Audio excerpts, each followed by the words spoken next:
se adueña de toda emoción. Perdóname si el miedo robó la ilusión. No viniste a mí, no supe amar y solo queda estar. Amigos, ¿qué tal? ¿Cómo están ustedes? Buenos días, buenas tardes, buenas noches, buenas madrugadas. Pues ya saben, como siempre, todos los viernes estamos aquí en Tertulia Nocturna de 7 a 8 de la noche. Y bueno, como siempre, los comentarios en los periódicos y también, como siempre, mi gran amigo y compañero co-conductor Héctor Peña. Héctor, ¿cómo estás? Carlitos, ¿cómo estás? Buenas noches, amigos. ¿Cómo están pues ustedes? Aquí, como siempre, ya sabes, Héctor, siempre en las noticias, en los periódicos. Bueno, pues tenemos una serie de sorpresas verdaderamente impresionantes. Algo que ha causado una inquietud en el mundo, pues es la muerte de Jenny Rivera, 1969, una mujer muy joven, 2012. Y bueno, pues estaba viajando en una aeronave, en una... Learjet. Learjet, sí, exactamente. Y bueno, pero evidentemente están diciendo las autoridades, a mí me queda estoy muy inquieto por la versión que se manejó en los medios, de que este avión ejecutivo pues tenía más de 40 años de uso. Y además ahora están justificando una serie de hechos. No quiero hablar más allá porque es un poco delicado, Héctor. Están pues ya prácticamente culpando a los pilotos de este hecho, un hombre de más de 50 años y un joven de menos de 25, que eran el piloto y el copiloto. Y se habla de la caída de este avión de pues a una velocidad de más de 1000 kilómetros por hora, y que prácticamente lo único que se encontró fue la pedacería de este avión. No quiero hablar de los personajes, pero he estado viendo documentos en los medios. Va a haber el próximo domingo un evento de homenaje de más de 4 horas a Jenny Rivera.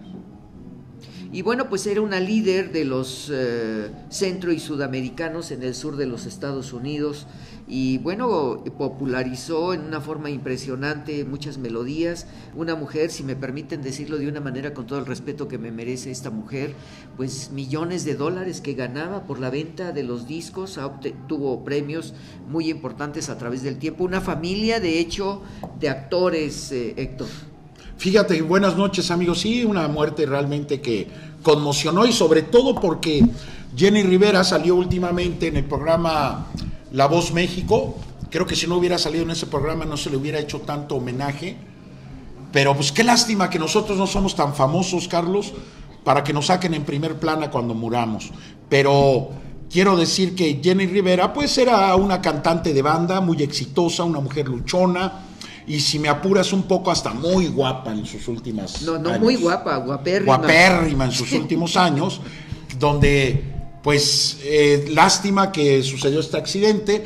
Y no es común obviamente que haya accidentes aéreos. Sabemos que la aviación, el medio de transporte aéreo, es el más seguro en el mundo, y sabemos que no comúnmente se llevan a cabo accidentes, y menos en un avión Learjet, que tenía todos los protocolos. Se revisó precisamente todos los protocolos que se refiere a seguridad, y no tenía ningún problema en ese sentido. Entonces, ¿qué pasó? No se sabe. Como tú dices, es delicado decirlo.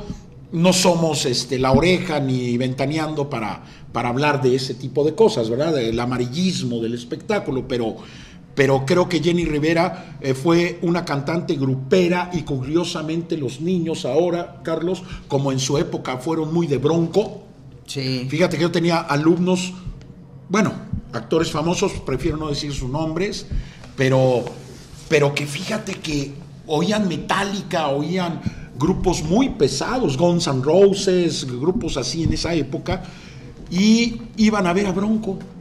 El toreo se llenó con Bronco, me acuerdo, el toreo 4 Caminos, Carlos, se llenó de chavitos con el cabello hasta acá, ¿no? Y bueno, Jenny Rivera pasa a una etapa donde los jóvenes retoman nuevamente las bandas. Fíjate que la banda El Recodo se pensaba que estaba en extinción. Sin embargo, la banda El Recodo siguió subsistiendo junto con los Tigres del Norte, y son agrupaciones que Jenny Rivera, también siendo una grupera, ¿verdad?, entró a este mundo donde los jóvenes empiezan a gustar mucho de esta música, y es por eso que llega tanto la muerte de Jenny Rivera, porque muchos jóvenes, adolescentes y adultos siguen ya la música de banda, Carlos. Yo creo Y descansa en paz, perdón. Descansa en paz, Jenny. Sé que a lo mejor por estar hablando de ella, ¿verdad? A lo mejor está aquí. Yo creo que la espiritualidad, hace un momento tú estabas hablando en Séptimo Cielo, de elementos muy importantes de la espiritualidad del ser humano, aunque no tuvimos el gusto de verla a Jenny Rivera, más que yo tuve oportunidad de verla en algunos escandalillos por ahí que andaban, pero nunca le tomé importancia, porque a veces no sabemos si es la vida regular, si es mercadotecnia, o no sabemos si en realidad era parte de un drama de vida que ningún periódico tiene derecho a hacerlo, y mucho menos nosotros. Bueno, ¿por dónde te irías tú con tu experiencia en los medios, Carlos? ¿Qué ves esta última? Perdón, Carlos, la pregunta como te la quiero hacer. Carlos, ¿qué ves tú actualmente en estos programas que se llaman de espectáculos? ¿Tú qué opinas con estas noticias sobre Jenny Rivera que estás diciendo? ¿Qué opinas? ¿Es la realidad? ¿Es amarillismo? ¿Es denostación? ¿Es rating? ¿Qué es, Carlos? Bueno, yo lo primero que se estaba diciendo, que no soy muy afecto a hablar de alfombra roja. En primer lugar, cuando he hablado en el caso, y creo que tú en una ocasión me escuchaste hablar de la señora María Félix, sí. Estábamos trabajando en otro proyecto de televisión. Yo quise, prácticamente al año de haber muerto la señora María Félix, quise hacer un in memoriam televisivo. Y cuando lo presenté al consejo de producción, me dijeron que sí, que parecía un excelente programa, pero que era muy importante sacar todos los hechos negativos de María Félix, y me opuse. Rating. Totalmente me opuse a ello. Lo único que dije era que a mí me interesaba hablar de la señora María Félix como una mujer que había crecido desde el punto de vista artístico, desde el punto de vista cinematografía nacional e internacional, cómo se había ubicado en varios países, aprendió a hablar perfectamente bien el francés, se casó con empresarios, tuvo una vida muy especial, pero nunca quise tocar ese elemento. Yo hablar de la mujer, de la actriz. Con lo que la pregunta que tú haces, Héctor, es que lo acabo de manifestar en estos momentos. ¿Cuál puede ser la presentación de un trabajo de lo que sucedió con la señora Jenny Rivera? Tuvo una vida muy agitada. Los periódicos, me voy a permitir, por ejemplo, lo que se publicó en el Universal el 10 de diciembre en espectáculos, dice: Jenny Rivera se va la gran señora, era parrandera, rebelde y atrevida como su canción. Jenny Rivera murió ayer al desplomarse el avión en el que viajaba de Monterrey. Pero les podía enseñar todos los otros periódicos donde habla del divorcio, de la separación, de un problema interno de la familia. Hoy en la mañana estuve viendo un boceto de una entrevista que le hicieron que me molestó de sobremanera, porque hablaba con sus hijos un poco esta violencia intrafamiliar, hablaron un poco de excrescencias de perro que no tenían nada que ver, sino que parece que ese tema se manejó en un giro de una familia personal, y que me pareció verdaderamente absurdo en estos momentos que una señora como esta cantante, que arrastraba a tanta gente como lo acabas tú de mencionar hace un momento, y algo que me llama mucho la atención, Héctor, es que precisamente en el periódico de lunes 10 de diciembre, ese mismo periódico, salen las fotografías con grandes artistas. Pues sus compañeros de La Voz México, principalmente. Claro, aquí está lo que tú estabas diciendo hace un momento, donde está Paulina Rubio, Miguel Bosé, Beto Cuevas. Y además ella pues ganó una serie de premios extraordinarios, sí. Así como ganó dinero, pero eso no nos importa, amigos. Y algo dice: tristeza por la diva Jenny Rivera.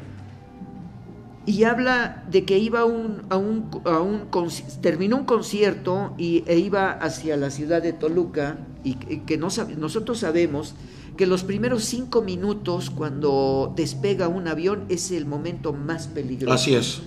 Y bueno, pues nos ha tocado viajar en algunas ocasiones, no solamente en el continente americano, al interior de la República, y como se dice por ahí, brincando el charco, sí, en Europa.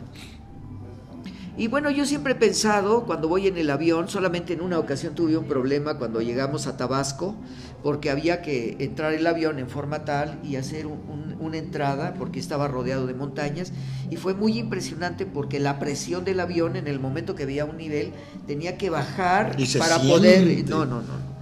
mucha gente que no sabía, bueno, yo era uno de los que no sabía que hacía esto, el avión al bajar, bueno, pues un poquito más y me vuelvo diabético, porque dije, el avión pues se va a estrellar. Bueno. Oye, Carlos, este tema que acabas de meter se me hace muy interesante. Déjame meter otro, a ver qué opinas tú, sobre estas figuras públicas.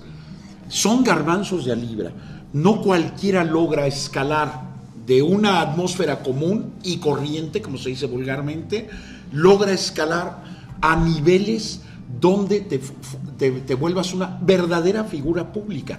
Y no es tanto que los medios te conviertan en una figura pública, porque hemos visto, amigos, que las personas que un medio los trata de convertir en ídolos, al ratito todos nos olvidamos de ellos.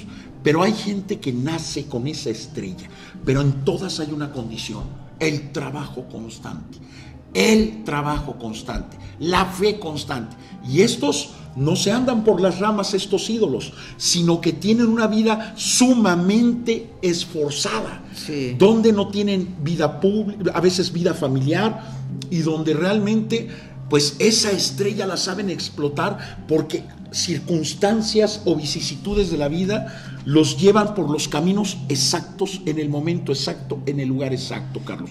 Entonces, nada más decir que estas figuras, ¿por qué trascienden en un impacto mediático tan fuerte? Porque por su propio esfuerzo lograron escalar un peldaño bastante grande, Carlos. Bueno, en el caso de Jenny Rivera yo podría mencionar no uno, muchos personajes, y sí te puedo decir, en el caso de María Félix, como lo mencionaba hace un momento, fue una diva que en un momento determinado, hasta este momento en México, no hay quien haya alcanzado los niveles de María Félix, que tuvo una administración que le hizo una mediatización, una propaganda muy fuerte. Pero también quiero mencionar algo, y soy muy respetuoso, fíjate lo que voy a decir, porque he visto la vida privada, que no la conozco, de Luis Miguel, y sin embargo no permite que de ninguna manera hablen de esa vida privada. Así es. Exactamente, Así solamente es. se permiten algunos elementos que por ahí se escapan, y yo creo que los actores, los artistas, los pintores, los dramaturgos tienen que buscar la manera de ser respetados en su vida privada. Así es. Vimos la muerte de Diana, cuando fue utilizada desde el punto de vista político, y hoy se están desentrañando muchos elementos de la vida de esta mujer, pero también el problema que se dio con el príncipe Carlos, y que además nunca Carlos llegará a ser rey. Sin embargo, acabo de hacer un comentario el día de ayer. A lo mejor su mamá lo entierra, digo, su propia madre lo entierra, tan longeva, claro, no, pero evidentemente, porque allí hay intereses desde otro punto de vista. Hoy estaba escuchando un programa donde se habla de la Rosa Tudor, y que precisamente la reina Isabel tiene una trascendencia muy importante en la vida, así como lo estamos viendo, y la pregunta que tú acabas de hacer. Yo quiero mencionar algo de muchos actores que han muerto y que se les toma en una cantidad muy particular. En primer lugar, muerte en 1957 de Pedro Infante, que él piloteaba su avión y cayó. Así Luego es. Viene en 1949 Blanquestela Pavón, también muere, y además en ese avión murió un candidato a la presidencia de México. De México, sí me acuerdo. Ella cayó en el Popocatépetl. Luego viene Fanny Cano en Uy, el aeropuerto en el aeropuerto de Barajas, en España, cuando hay varias versiones, y yo he escuchado dos versiones. La primera de ellas, que otro avión se estrella con el avión de ella, pero también se habla de que fueron tomados prisioneros por grupos árabes en la militancia de aquel momento que se dio con la muerte en 1983. ¿Son un atentado, dices? Más que un atentado, parece que fue dinamitado por grupos, espero equivocarme, pero lo que pasa es que las versiones se dan en una forma muy especial. Recuerdo, por ejemplo, la mamá de uno de los actores en México, se me fue ahorita el nombre, que su madre murió también en un atentado por grupos de comando del mundo árabe en contra de los judíos. También tenemos a Ricky Valens, a los Big Bopper, en 1959, cuando se cayó el avión. El esposo de Elizabeth Taylor murió también en un avionazo. Glenn Miller desaparece. Hoy escuché la noticia de cómo murió en este que cayó precisamente en el Mediterráneo y jamás encontraron ni el avión ni toda la banda de Glenn Miller. Luego Steve Gaines en 1977 se estrella en Mississippi en un área pantanosa y que desaparece porque chocan con varios aviones. Pero también la muerte muy importante que siempre el maestro Jacobo Zabludowski menciona de Carlos del Gardel, mudo, de lo que él le llama el mudo. Y verdaderamente es extraordinario y como dice el maestro Jacobo Zabludowski, cada vez se enriquece más y se vuelve más bella la voz de Carlos Gardel. Sí, dice, cada vez canta mejor, dice. Sí. Mientras más pasan los años, canta mejor, dice. Bueno, pues estamos recordando a la señora Jenny Rivera, una mujer que yo pienso que dentro de toda su propaganda de mediatización había un pequeño estrado en la mesa donde había bebidas, supuestamente que se echaba sus highballs. No, yo creo pues que como no cualquiera, digo. No, bueno, se echaba como cualquiera. No, sí, pero a mí me parece un poco exagerado, Héctor, porque hemos tenido, bueno, tú eres director de teatro y sabes que no puedes llevar la bebida directamente al actor. No, para nada. Entonces rompería la estructura, por supuesto, desde el punto de vista, la dinámica de un actor que empieza a tener estados alterados de conciencia. Por eso yo no creo esa parte de que haya bebido en el pleno escenario. No lo creo tampoco. Bueno, pues es parte de lo que estamos viendo, Héctor, con la muerte de Jenny Rivera. Y bueno, podríamos seguir hablando el programa completo de ella, pero fíjate, Héctor, ahora vamos a pasar Oye, Carlos, perdón, mi último comentario de Jenny Rivera. Cuando más frondosa se ponía, se muere, caramba. Se nos va. A lo mejor dijo, miren, de lo que se perdieron. Estaba en su momento clave, sí, esta mujer.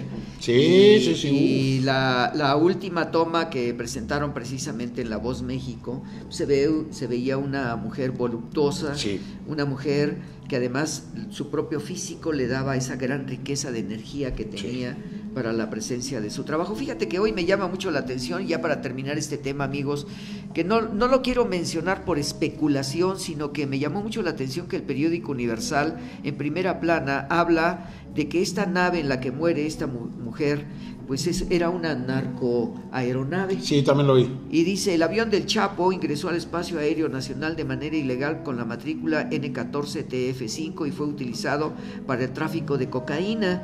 El aparato fue incautado el 28 de diciembre de 2007. Se presume que trasladó 2 toneladas de cocaína de Venezuela a México. A mí me parece un poco fuerte esto, en lo que se dice de que estos aparatos que eran utilizados ya como jet ejecutivos, ahorita hay un juego muy fuerte, y sí quisiera mencionar que HSBC compró el avión y que de esto hubo un negocio directamente con bancos, hasta con Inglaterra, de lavado de dinero, y esto me parece muy fuerte que se esté manejando, porque eso está diciendo que la conciencia de los bancos no está limpia y está causando muchos problemas a nivel internacional. Pero fíjate que, siendo honestos, usando una frase muy trillada, no nos chupamos el dedo. Sabemos, y siempre lo hemos sabido, que los bancos lavan dinero, siempre lo hemos sabido. Recuerdo una imagen del Padrino, que ahora la están pasando nuevamente en el 22, no te la pierdas, porque ahora viene el Padrino 3, nada más ni nada menos, Carlos, una extraordinaria película, Carlos. Bueno, ahí se ve en la 2 cómo cuando adquieren mucho dinero los Corleone, llevan el dinero en carretas al banco, sin previas averiguaciones de ningún tipo. Bueno, ¿cómo es posible que a nosotros, los simples mortales, por 20,000 pesos te bajen una lana? Y que según esto es para combatir a la delincuencia organizada. Fíjate qué estupidez de robo nos están haciendo en el país. Nos están diciendo, es para controlar el narcotráfico y la delincuencia organizada. Entonces, a mí que gano una miseria, me están cobrando un dinero por depositar en efectivo cierta cantidad en el banco mínima, pero sabemos que los bancos lavan grandes cantidades de dinero y aceptan grandes cantidades de dinero sin averiguaciones previas. Entonces, que no nos vengan con cuentos, Carlos, lavándose como honestos y como con esta comisiones de la verdad, de la justicia y antiimpunidad. Carlos, nosotros sabemos que esto nunca ha sido efectivo, y el hecho de que la HSBC salgan con esta noticia es que algo traen ya contra HSBC. No es que realmente sea el único banco, sino políticamente se están yendo contra el grupo que representa este banco. Eso no, bueno, sí, tienes razón, porque precisamente en Inglaterra ya les metieron una multa de 1.500 millones de dólares. Sí. Aquí en la zona norte de México, en el Banco de Sinaloa, el HSBC, depositaron 4.500 millones de dólares. Por lo tanto, solamente la multa correspondió a 1.500, tanto al de Inglaterra como al de México. Así es. Pero aquí nos damos cuenta, pocas veces nosotros hablamos de estos delitos en el hecho del narcotráfico, porque no es la costumbre de este proyecto de trabajo aquí en Tertulia Nocturna mencionarlo, tú lo sabes muy bien. Claro. Pero nos llamó mucho la atención porque estos jets ejecutivos, yo tuve oportunidad estando en una ocasión, porque fui invitado por el gobierno de Monterrey a dar un ciclo de pláticas en Monterrey sobre la historia de México, y me pareció interesante. Creo que estos jets ejecutivos son los que se utilizan constantemente porque la gente de mayor economía vuela en ellos para resolver problemas inmediatamente, porque no pueden ir en las líneas grandes de aviación. Yo creo que lo que acaba de acontecer con esta limpieza son las acusaciones que se tienen de sexenios pasados, de gobiernos pasados, que permitieron estos hechos de contubernio, de cometer una serie de tropelías. Bueno, pero fíjate, también hay otra cosa, Héctor, pues es muy preocupante que el presidente Hugo Chávez en estos momentos pues esté en Cuba en la 4ª operación para la detección de cáncer, y bueno, pues la comunidad internacional está muy preocupado, y los que tenemos tendencias de pensamiento de izquierda, pues estamos preocupados por la salud del presidente Hugo Chávez. En una ocasión nos felicitó a través de nuestro proyecto de Tertulia Nocturna, donde pues el presidente Hugo Chávez nos dijo que tenemos una libertad de prensa envidiable, sobre todo por el programa que nosotros manejamos aquí, a pesar de que siempre estamos haciendo cuestionamientos muy importantes de la política, no solamente nacional, sino internacional, y lo vemos como el pueblo venezolano está reaccionando. Vi ayer, si me permiten decirlo de esta manera, amigos, vi que en Cuba, fíjate qué interesante, en Cuba los diplomáticos internacionales de izquierda solicitaron se hiciera una misa en favor de la salud del presidente Hugo Chávez. Que fíjate, lo acabas de decir, qué curioso que una misa, El vicepresidente dio una noticia muy alarmante, ¿no? El día de ayer, sí, que dijo que nos preparáramos, así le dijo al pueblo de Venezuela, prepárense para lo peor. Es decir, se cree, y eso se especula, que no sale ya Hugo Chávez más tiempo.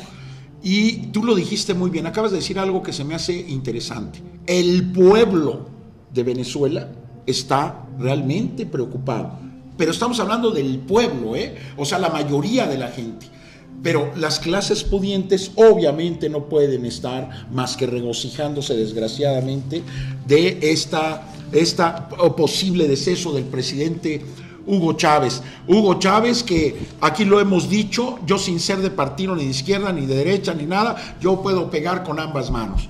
Pero podríamos decir que, amigos, Hugo Chávez fue un presidente que dio y marcó un parteaguas en América, porque fue el único que pudo negociar a través de su riqueza nacional un freno a los Estados Unidos. Y gracias a Dios están muy lejos, no son tan vecinos como nosotros, pero no la excusa el vecindario entre unos y otros, sino que Hugo Chávez demostró que también la iniciativa privada puede entrar a participar en el petróleo. Demostró que compañías de otros lados pueden alquilarlas con tecnología apropiada para explotar su propio petróleo, y como lo decía Hugo Chávez, me recuerdo muy bien lo que dijo, pero ellos no se llevan nuestro dinero, ellos son nuestros, los contratamos para explotar nuestro petróleo, que es cosa que en México estamos atorados con que no, aquí que no se lleve a cabo. O sea, Hugo Chávez demostró que sin ceder soberanía sobre los bienes de la nación se puede explotar a través de tecnología rentada. No, pero además hay algo muy interesante que tú mencionas, el hecho de que no se lleven el beneficio económico a otros países como lo está haciendo el Fondo Monetario Internacional. Así es. Como lo está haciendo el Banco Mundial y los sistemas de presión que está haciendo Estados Unidos, Inglaterra y Francia a otros países. Evidentemente lo que nosotros estamos viendo es que el presidente Hugo Chávez verdaderamente es un nacionalista y es un ejemplo a nivel internacional, como lo hizo Fidel Castro en su momento, como lo hizo César Augusto Sandino allá por los años 40. Y hemos visto a muchos héroes nacionales en América Latina y en Europa y sobre todo en África, ahora que estamos viendo que Nelson Mandela pues está hospitalizado, un hombre que logró sacar al África del apartheid, del apartheid, que muy fuerte que se dio y logró que se recuperara el nacionalismo, como hay muchos hombres. Y bueno, también quiero recordar que en el mundo Ben Gurión, en los principios de Israel, pues también fueron grandes defensores. Golda Meir fue la gran defensora de los nacionalismos, aunque ahora vemos las contradicciones. Encontramos a grandes personajes como Nasser en su momento, por supuesto, como creador del panafricanismo, Yasser Arafat, y que bueno, vamos descubriendo muchas cosas. Bueno, pues nos acaban de avisar, amigos, vamos a un pequeño corte de identificación de canal y vamos a escuchar y ver algunos promocionales. No se vayan, estamos en Tertulia Nocturna y regresamos en un minuto, amigos. Planeta 2013 Televisión, transforma tu mente. Una estación de televisión por internet dedicada al desarrollo de una nueva conciencia planetaria. Planeta 2013 Televisión es parte de Planeta 2013 Networks. Transforma tu mente.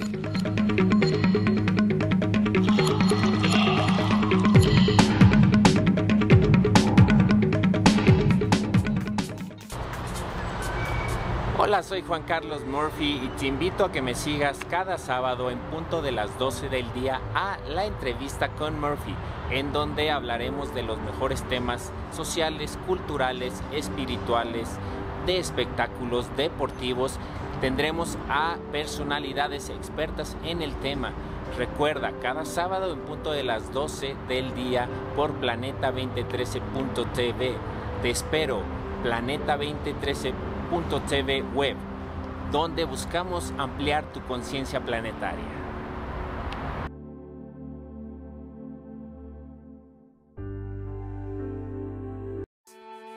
Canción.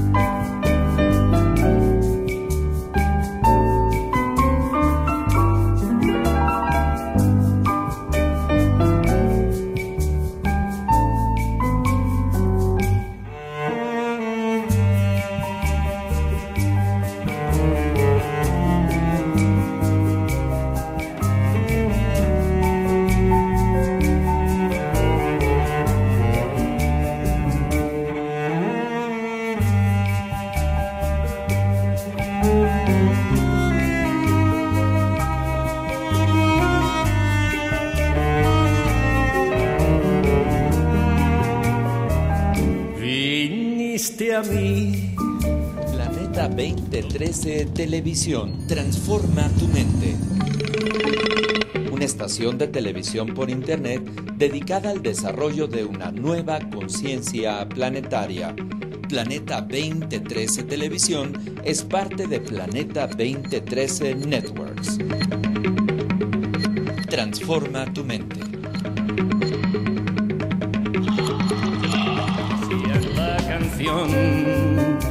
Mostrándome un nuevo mundo de pasión, amándome sin egoísmo y la razón, mas sin saber que era el amor. Yo protegí mi corazón, el el sol se fue y yo cantando tu canción, la soledad se adueña de toda emoción. Perdóname si el miedo robó mi ilusión. Viniste a mí, no supe amar y solo queda esta. Bueno, amigos, estamos aquí nuevamente en Tertulia Nocturna. Recuerden ustedes, un servidor de ustedes, Carlos Jiménez, y perdón por haberme presentado primero, Héctor Peña, quien nos acompaña siempre en Editorial Periodística. Pues Héctor, fíjate que hay una serie de conflictos muy fuertes en la Ciudad de México después de la toma de posesión del nuevo gobierno, en donde, pues tú sabes que el día primero hubo una serie de manifestaciones anunciadas abiertamente por todos aquellos que estaban en contra de la toma de decisión del TRIFE. E infiltrados. Sí, y evidentemente la designación del TRIFE en el momento de la votación que se dio el 1 de junio y el 3 de junio, y de ahí en adelante vinieron una serie de problemas muy serios, porque pues quienes dieron la respuesta de la aprobación de la votación con Enrique Peña Nieto, pues se crearon una serie de desconciertos. El movimiento 132 ya había advertido desde el día de que hubo problemas en la Universidad Iberoamericana, que le demostraron abiertamente su rechazo. Los estudiantes de una de las más altas instituciones educativas de este país, también así lo manifestaron la Universidad Nacional Autónoma de México y muchas otras instituciones. Pero el día primero, en la toma de posesión, pues ya había manifestaciones cerca de la Cámara Baja, en donde se puso una malla, cercaron prácticamente cerca de 5,000 metros cuadrados, poco más allá, alrededor de la Cámara del Legislativo. Las protestas de la ciudadanía, la intervención de la Comisión de Derechos Humanos. Inmediatamente en la toma de posesión, pues hubo manifestaciones. Hemos visto en los noticieros, pues cómo se lograron presentar aquellos que iban directamente a cometer tropelías. ¿Cuál es tu opinión de ello, Héctor? Sí, pues yo que pienso que los movimientos eran auténticos, gente que, como el mismo 132 se deslindó de todas estas cosas, obviamente iban a hacer una simple protesta, pero obviamente se prevenían estos grupos de choque que siempre han existido en nuestro país, y al ver a estos, perdón que lo diga así, monigotes, aventando bombas molotov y palos y esta violencia tan exagerada, se les infiltraron para descreditar el movimiento. Es decir, hubo fuerzas o grupos de choque, como los antiguos porros que se contrataban, te hagas de acordar, se contrataban para meterse, como los halcones, que se metían en manifestaciones para desestabilizar y dar una imagen, ¿verdad?, en la cual se decía, los movimientos que protestan son sumamente violentos. Entonces, a estas personas que hicieron los desmanes sí se merecen, como diría Mondragón y Cal, como diría, si fuera yo, por mí los sacaba yo a patadas, ¿no? Entonces, a estas... Patadas en el trasero. En el trasero, bueno, diciéndolo muy elegantemente, pero una cuchufleta, pues, más decentemente. Y entonces, ¿qué pasa, Carlos? Que estos grupos sí merecen la cárcel, porque eso ya no es protesta, esos infiltrados me refiero, ya no es protesta, eso es delincuentes. Entonces estos delincuentes merecen todo el peso de la ley, no el movimiento, y basado en este movimiento resulta estas demandas que se presentan en la Comisión Nacional de Derechos Humanos de que 2 horas terminadas las manifestaciones fueron a agarrar personas que estaban cercanas. Haz de cuenta que yo voy caminando y a mí me agarra. Entonces agarraron a muchas personas por su apariencia y se los llevaron como si fueran los delincuentes que habían creado dichos desmanes. Lo raro está en esto es lo más raro, ¿por qué la Policía Federal no los agarró en el momento que están agrediendo y en el momento que están aventando bombas molotov? ¿Por qué se esperaron? ¿Por qué no en ese momento entra grupos federales que son del ejército obviamente y órale sobre los que están aventando bombas molotov?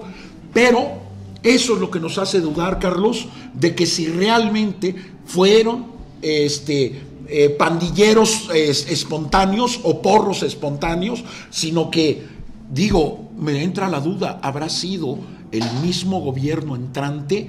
Esa duda me queda. Bueno, creo que estás dando una respuesta muy importante, Héctor, y aquí nosotros, como lo hace Héctor, es una libertad en la expresión, y creo que ahora se están dando cuenta, porque los comentarios, hoy en la mañana escuché a Nino Canún en su programa, en varias entrevistas que hizo con personajes, y algunos de ellos mencionaron precisamente estos grupos de tropelía, y lo hemos visto en la televisión, como por ejemplo Milenio, quien en estos momentos se le está cuestionando por el video que ellos presentaron en la televisión, fue entregado a la Procuraduría, y supuestamente que de ahí tienen ya personajes acusándolos de que son los que causaron infracciones rompiendo cristales. Fíjate cómo lo dije, cometieron infracciones rompiendo cristales. Sin embargo, la juez, que es la que está determinando que solamente hay 13 personas que van a ir a prisión porque los identifican con los videos, para mí no es cierto. Porque hoy en la mañana Carlos Sodi, el licenciado Carlos Sodi, lo escuché hablando con Nino Canún, donde decía, ¿cómo es posible que los policías que estaban viendo cómo se rompían los cristales, cómo rompían casetas, cómo destruían, cómo golpeaban a gente, cómo lanzaban bombas Molotov, no fueron detenidos los que lo cometieron? En flagrancia. Así es. Porque voy a mencionar algo, y lo digo de esta manera, todas las policías del mundo tienen camarógrafos y fotógrafos, porque sabemos que la Comisión de Derechos Humanos del país y la Comisión de Derechos Humanos Internacional intervienen inmediatamente para apoyar a los que han sido macaneados, a los que han sido pateados, a los que han sido golpeados, como lo vimos en España, como lo vimos en Italia, como lo vimos en Grecia, en como España lo vimos es muy grueso, Carlos, en Portugal. Bueno, no, aquí tuvimos gente indefensa. Aquí tuvimos un análisis de lo que aconteció hace 4 semanas, analizamos lo que sucedió con los paros en España. Y aquí vimos un documento de cómo unos policías habían golpeado a un joven de 12 años, cómo lo protegió la mamá y cómo los policías fueron y los agredieron. Así es. Y luego el propio gobierno de Rajoy defendiendo la estructura de esta violencia policial de la policía española. Fíjate, Carlos, una cosa muy interesante es que denuncian gente inocente, que sí lo creo que lo sea, gente que agarraron 2 horas después a 1 kilómetro de distancia, Carlos. ¿Y qué crees? Vestidos de civil, no policías. Gente vestida de civil. Bueno, lo han estado denunciando. Uno de los casos concretos es que un equipo de la Universidad Nacional Autónoma de México, un equipo de 20 personas fueron a fotografiar y fueron a filmar este evento. Y la líder es la que está acusada de violencia porque ella que llevaba eran las cámaras, que había dado indicaciones, y eso me parece que además el Club de Periodistas y los periodistas de México no han protestado, porque no es posible que la gente que estaba videograbando, la gente que estaba trabajando con celulares, estaban tomando el evento para después presentarlo en YouTube, en Internet, y que ahora ellos son candidatos a ser presos, vamos a decirlo de una manera, son presos de conciencia en favor del Estado, porque lo que están haciendo es desprestigiar el movimiento. Pero me voy a atrever a decir algo, porque precisamente a mí llegaron a reclamarme en lo personal, porque estaba yo viendo en Internet el documento del discurso de Andrés Manuel López Obrador.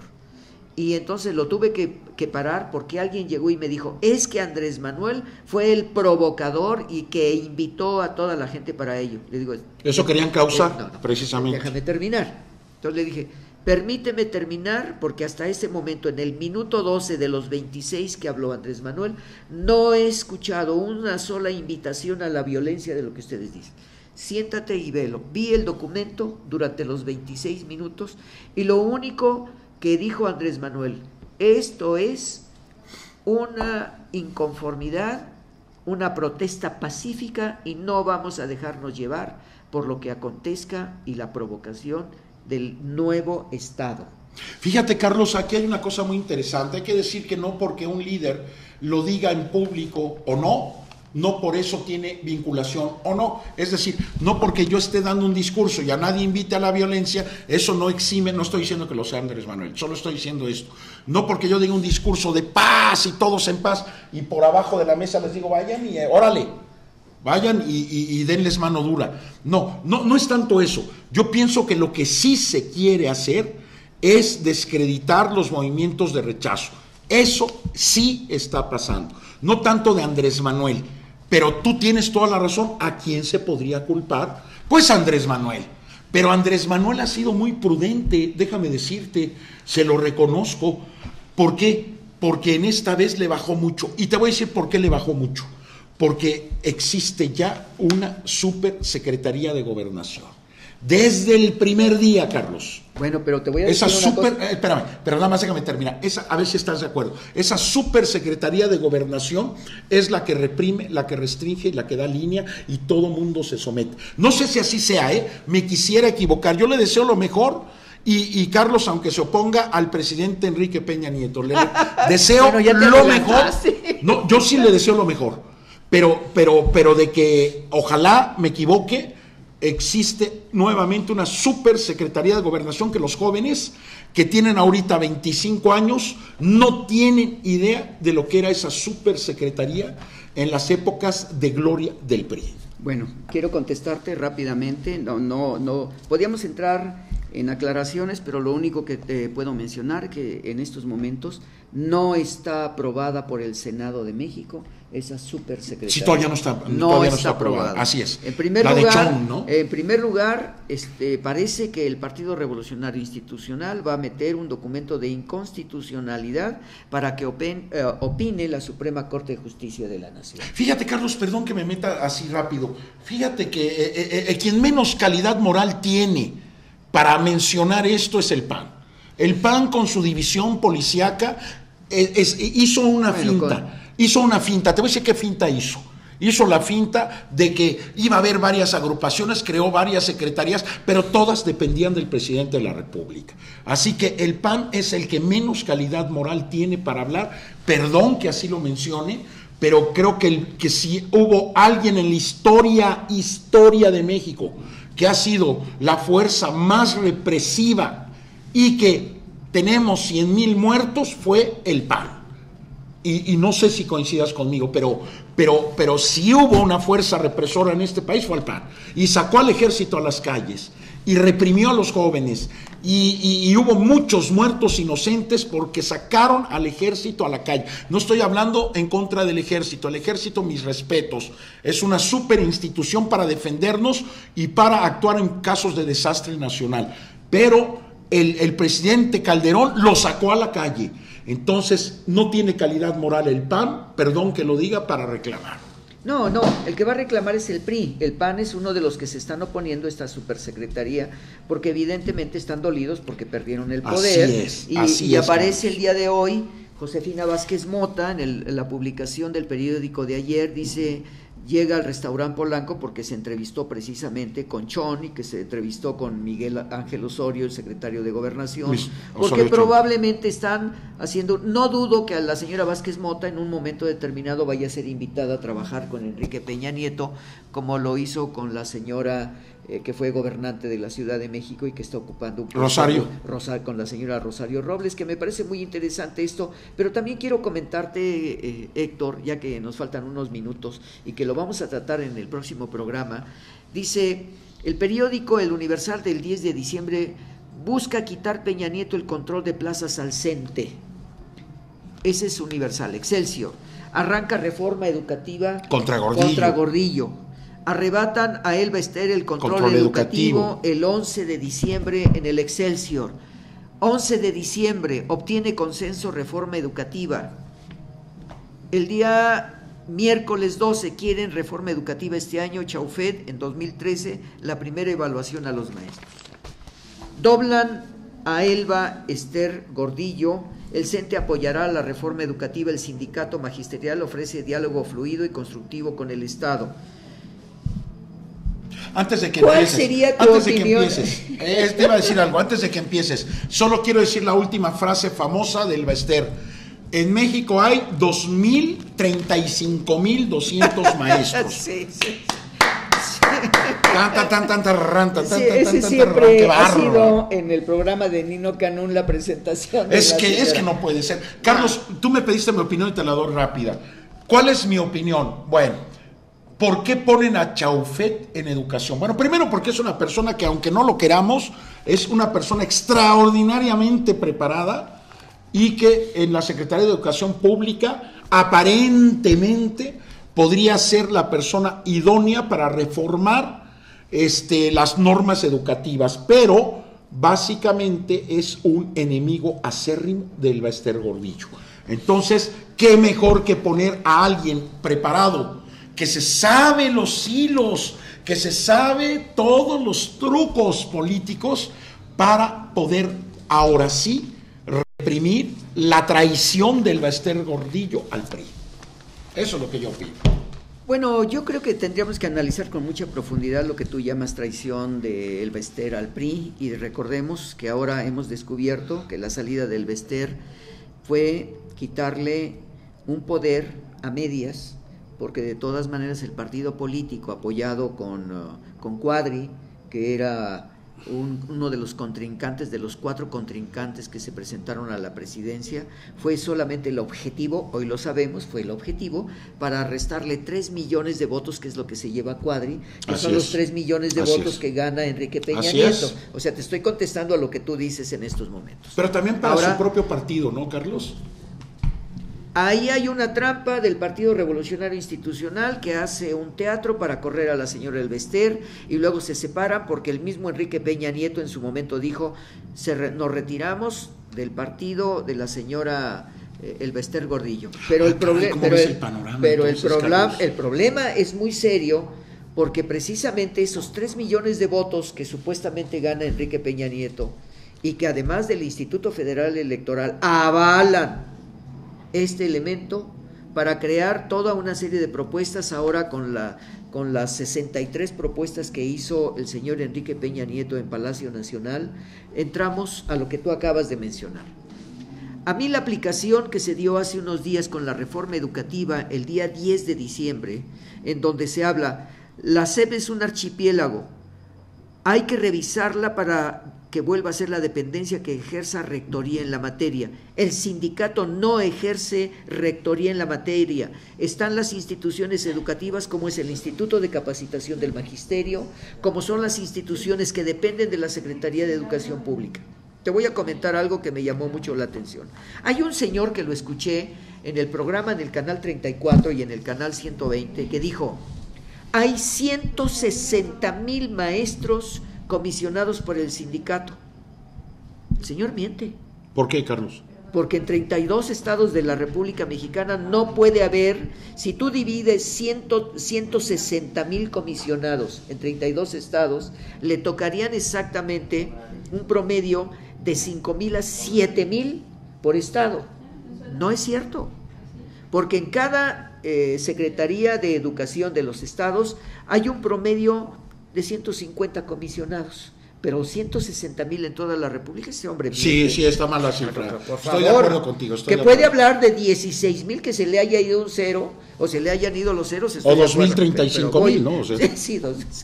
Yo creo que aquí hay un elemento en donde el señor Chaufet, en el discurso de hace 2 días, amenazó al Magisterio Nacional en la aplicación de las pruebas de evaluación. Y eso tú lo sabes muy bien. Sí. Que no puede ser las pruebas de evaluación de la Secretaría de Educación Pública aplicadas por el Fondo Monetario Internacional y por la OCDE para ser aplicadas en el Magisterio Nacional. ¿Por qué me atrevo a decir esto? Porque son 32 estados de la República donde el sistema educativo se refiere a la capital de los estados. Se refiere a los sistemas educativos urbanos rurales de cada estado, como lo tenemos en la Ciudad de México.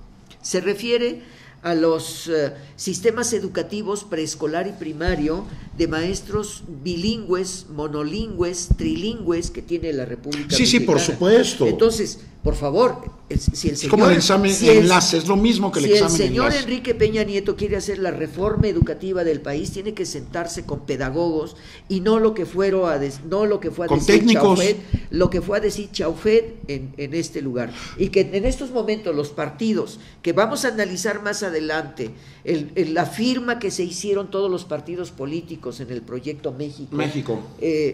No tiene ninguna validez, porque en primer lugar ellos están presentando como el presupuesto nacional que se presentó hoy y que se está discutiendo en estos momentos. Mi pregunta es, ¿dónde lo hicieron? Porque lo estuvieron trabajando ni los diputados ni los senadores, sino que esto ya estaba preparado, y me atrevo a decirlo de una manera, que esto fue una copia del presupuesto nacional que presentó el año pasado el señor Felipe Calderón. Es como dice Gamboa, ¿no? ¿Estás de acuerdo o no? Entonces esa chingadera no pasa en el Senado, ¿eh? O sea, y lo dijo Calderón en las mismas palabras cuando él tomó el poder en la Cámara, que hubo, yo lo tengo grabado, cuando ya el señor Calderón, siendo presidente de la Cámara de Diputados, mandó decir que quitaran uno de los programas que estaba pasando precisamente por el sistema de televisión del Senado, de la Cámara de Diputados. Entonces, oye, Carlos, aquí hay una cosa interesante. Yo no veo hasta ahorita ninguna reforma. Se habla de hacer una reforma. ¿Qué reforma? No se ha hecho ninguna reforma. A ver, reforma es hacer una evaluación. Te voy a contestar lo que dijo un catedrático de la UNAM. Es irrisorio, es incongruente evaluar a alguien que ya está certificado como licenciado, primero. Segundo, alguien normalista ya fue certificado y evaluado. Lo que sí se debe hacer, dice este catedrático, y coincido con él, es cursos de capacitación, pero no una evaluación. Esto es un engaño. ¿Por qué? Porque yo te hago el examen que se me antoje y te repruebo y te mando a volar. Por eso lo está haciendo la OCDE, la Organización de Cooperación de Desarrollo Examen enlace, claro. Económico. Pero voy a lo siguiente. ¿Qué es reforma educativa? Tú lo acabas de decir. Sistemas de capacitación al maestro, sistemas de adecuación didáctico y pedagógico para manejar los avances de una tecnología como son los sistemas computacionales. Adaptación del contenido y forma de los programas educativos. Pero ese es un elemento, porque nosotros tenemos un sistema muy avanzado en el sistema educativo nacional y en el sistema educativo internacional. Sí. Los elementos como la Comisión Nacional del Libro de Texto Gratuito, que ha hecho adaptaciones del libro. Artículo porque 3. Quiero decirte algo, que van a reformar el artículo 3. ¿Qué tienen que hacer ahí? No están haciendo. No tienen que hacer nada. No tienen que hacer nada. Porque lo que tienen que hacer es un sistema de capacitación, como tú lo dijiste. Y amigos, lo vamos a tratar el próximo viernes, donde vamos a hablar estos elementos de cómo debe de ser reestructurado el sistema educativo, que no es más que un sistema, lo que quieren hacer es una reforma administrativa, más no una reforma educativa. Todo lo que dijo Chaufet a mí me pareció una falta de respeto a los educadores. Estoy de acuerdo contigo. Pues amigos, esto se termina cuando se estaba poniendo emocionante, y bueno, pues le damos las gracias a nuestra técnico Diana Cruz y a Hugo, que está en estos momentos. Hugo Chávez. Fíjate, señor presidente de Venezuela, aquí tiene un hijo perdido. No es cierto. Amigos, bueno, pues esto se termina, repito, cuando se pone bueno. Y bueno, un servidor de ustedes, Héctor Peña y Carlos Jiménez, aquí, y bueno. Espero, nada más para despedirme, que Carlos acepte en el siguiente programa hablar solamente de estructura, fondo y contenido de la educación en México. Lo vamos a hacer, porque es necesario hacer aclaraciones, y yo estoy esperando que vaya a haber un congreso para poder participar, y te invito, Héctor, adelante, porque es necesario que conozcan estas autoridades que lo que están haciendo es una reforma administrativa, y es una reforma política, no es una reforma educativa. Perfecto. Ahí la dejo, amigos. Un servidor de ustedes, Héctor Peña y Carlos Jiménez, les dicen hasta el próximo viernes, y no se les olvide, también tenemos Alternativa México el lunes y Conciencia Planetaria Internacional los miércoles de 5 a 9 de la noche. Y quiero decirles decirle que estuvo muy interesante, Chicli, esta última etapa. Gracias, Diana, y gracias, Hugo, por su participación y apoyarnos técnicamente en ello. Canción